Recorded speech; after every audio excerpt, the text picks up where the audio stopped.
ಮಾತಿನ ಮಲ್ಲಿ ಪಟಾಕಿ ಹುಡುಗಿ ರಕ್ಷಿತಾ ಶೆಟ್ಟಿ ಯಾವ ತರ ಕನ್ನಡ ಮಾತಾಡ್ತಾರೆ ಅನ್ನೋ ಕ್ಯೂರಿಯಾಸಿಟಿ ಪ್ರತಿಯೊಬ್ಬರಿಗೂ ಕೂಡ ಇದ್ದೇ ಇರುತ್ತೆ. 3 ತಿಂಗಳು ನೋಡಿದ್ರಿ, ಬಟ್ ಪವರ್ ಟಿವಿ ಜೊತೆ ಹೆಂಗ್ ಮಾತಾಡ್ತಾರೆ ಒಂದು 15 ನಿಮಿಷ ಅನ್ನೋದನ್ನ ನೋಡೋಣ. So congratulation. Thank you so much. ಹೇಗನ್ಸುತ್ತೆ ಹೊರಗಡೆ ಬಂದಾಗಿದೆ? ಯಾವ ತರ ಫೀಲ್ ಇದೆ ಇವಾಗ? ಇವತ್ತೇ ಫೀಲ್ ಉಂಟು, ಮತ್ತೊಂದ್ಸತಿ ಒಳಗೆ ಹೋಗೋಣ ಅಂತ ಅನ್ಸುತ್ತೆ, ಮತ್ತೊಂದ್ಸತಿ ಒಳಗೆ ಹೋಗೋಣ ಅಂತ. ಬಟ್ ಜನರಿನ ಪ್ರೀತಿ ನೋಡಿ, ಇಲ್ಲಿ ಪ್ರೀತಿ ನೋಡ್ಲಿಕ್ಕೆ ಬರ್ತೀನಿ, ಮತ್ತೆ ಬಿಗ್ ಬಾಸ್ ಮನೆಗೆ ಹೋಗ್ತೀನಿ, ಮತ್ತೆ ಪ್ರೀತಿ ನೋಡ್ಲಿಕ್ಕೆ ಬರ್ತೀನಿ, ಮತ್ತೆ ಬಿಗ್ ಬಾಸ್ ಮನೆಗೆ ಹೋಗ್ತೀನಿ. ಹಂಗೆ ನನ್ಗೆ ಒಂದು ಲೈಫ್ ಬೇಕು. ಹೊರಗೆ ಬರ್ತೀನಿ, ಜನರಿನ ಪ್ರೀತಿ ನೋಡ್ತೀನಿ, ಮತ್ತೆ ಬಿಗ್ ಬಾಸ್ ಮನೆಗೆ ಹೋಗ್ತೀನಿ, ಆಟ ಆಡ್ತೀನಿ, ಮತ್ತೆ ಬರ್ತೀನಿ. ಸೊ ಹಂಗೆ ಆಗ್ಬೋದಾ ಅಂದ್ರೆ ಹಂಗೆ ಕಲರ್ಸ್ ಅವ್ರು ಕೇಳ್ಬೇಕು. ಹಂಗೆ ಆಯ್ದ್ರೆ ನನ್ನ ಲೈಫ್ ಫುಲ್ ಮಜಾನೇ ಮಜಾ. ಈಗ ನಿಮಿಷನ ಮಿನಿಷನ? ನಿಮಿಷ. ಅದೇ, ಬಟ್ ಬೇಗ ಬೇಗ ಹೇಳಿದ್ರೆ 1 ನಿಮಿಷ ಅಂತ ಹೇಳ್ಬಿಡ್ತೀನಿ. 1 ನಿಮಿಷ ಆಗ್ಲಿ ಮಿಂಚ ಆಗ್ಲಿ ಒಂದೇ ಅಲ್ವಾ? ನೀವು ಯಾಕೆ ಎಷ್ಟು ಸ್ಟ್ರೆಚ್ ಮಾಡಿ ಹೇಳ್ತೀರಾ? ನಾನು 1 ನಿಮಿಷ.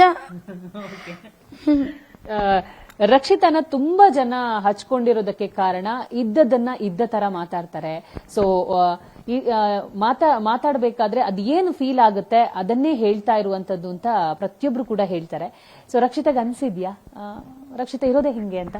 ಹೌದು, ರಕ್ಷಿತಾ ಅಂದ್ರೆ ಎಂತಾಯ್ತು,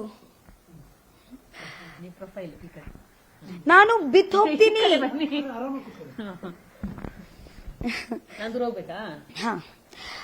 ನಾನು ಆಕ್ಚುಲಿ ನಾನು ಹೇಳಿದ್ದೀನಿ, ನಾನು ಇರೋದೇ ಹೀಗೆ ಅಂದ್ರೆ first of all Bigg Boss ಮನೆಗೆ ಬರುವಾಗ ನನಗೆ ಕಾಂಪಿಟೇಷನ್ ಆಗಲಿ ಗೇಮ್ ಆಗಲಿ ಅಂತ ಅನ್ಕೊಳ್ಳಿಲ್ಲ. ನಾನು ನನ್ನ ಮನೆಯಲ್ಲಿ ಇದ್ದೀನಿ, ಹೇಗ ಅಲ್ಲಿ ಇದೇ ಮನೆಯಲ್ಲಿ ಇದ್ದೀನಿ, ಹಂಗೆ ಅದೇ ಮನೆಯಲ್ಲಿ ಕೂಡ ಇದ್ದೀನಿ.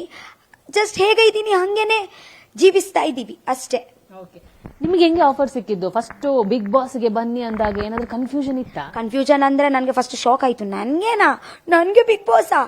ಯಾರಿಗೆ ಫೋನ್ ಅಂದ್ರೆ ನನ್ಗೇನೇನಾ? ರಕ್ಷಿತಾ ನಾನೇ, ರಕ್ಷಿತ್ ಸತ್ಯ ಅಂದ್ರೆ ಹಂಗೆ ಒಂದು ಮನಸ್ಸಲ್ಲಿ ಫೀಲ್ ಇತ್ತು. ರಾಂಗ್ ನಂಬರ್ ಅಲ್ಲಲ್ವಾ, ನಾನೇ ಅಲ್ವಾ, ಹಂಗೆ ಒಂದು ಮನಸ್ಸಲ್ಲಿತ್ತು. ಬಟ್ ತುಂಬಾ ಖುಷಿ ಆಯ್ತು ನನ್ಗೆ. ಅವರು ಕೇಳಿದ್ರು ನನ್ಗೆ ಬಿಗ್ ಬಾಸ್ಗೆ, ಯಾಕೆಂದ್ರೆ ಅವರಿಗೆ ಸಂವೇರ್ ನನ್ನ ಮೇಲೆ ಒಂದು ನಂಬಿಕೆ ಇತ್ತು, ನಂಬಿಕೆ ಕೊಟ್ರು ಅವರು ನನ್ಗೆ. ಸೊ ನನ್ಗೆ ಆ ನಂಬಿಕೆಯಲ್ಲಿ ನನ್ಗೆ ಫೋನ್ ಮಾಡಿದ್ರಲ್ವಾ, ನಂಬಿ ನನ್ಗೆ ಫೋನ್ ಮಾಡಿದ್ರಲ್ವಾ, ಅದಕ್ಕೆ ನಾನು ಆಬ್ವಿಯಸ್ಲಿ ಥ್ಯಾಂಕ್ ಯು ಅಲ್ವಾ. ಇಲ್ಲಾಂದ್ರೆ ಇಷ್ಟು ಕೋಟಿ ಜನ ಇದ್ದಾರೆ ಮ್ಯಾಮ್, ಇಷ್ಟು ಕೋಟಿ ಜನರು ಇದ್ದಾರೆ, ನನ್ಗೆ ಒಂದು ಕೇಳಿದ್ದಾರೆ ಅಂದ್ರೆ ಬಿಗ್ ಬಾಸ್ ಅದೇ ದೊಡ್ಡ ವಿಷಯ ಅಲ್ವಾ. ಸೊ ಖುಷಿ ಆಯ್ತು.